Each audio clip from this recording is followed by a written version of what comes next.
Akan aku lakukan. Okey guys, aku karaoke tadi pakai speaker portable wireless bluetooth daripada Easy dan Perfect ni. Kecil, comel, ringan macam ni pun 18 watt tau. Serius weh, memang padu sound dia. Dan jangan lupa add on sekali dua wireless rechargeable mic ni tau. Dan bagi aku mic ni pun memang function dan quality weh, sebab dia punya volume dan echo boleh adjust terus dekat mic ni. So kita try tengok dia punya audio quality pula. Psycho, I'm libo, go Michael, take a pick, Jackson, Tyson, Jordan, Game 6.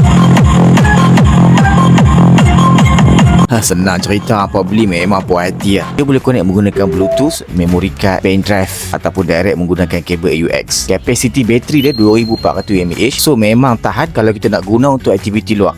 So kalau cikgu-cikgu AJK masjid ke, tak payah pakai inhaler dah. Mariam, balik. Tak dengar lagi, tak tahu lah. Okey, dia ada input untuk jack macam ni. So kalau mikrofon nampak yang guna kabel ataupun nak guna untuk instrumen macam gitar apa ni pun boleh juga.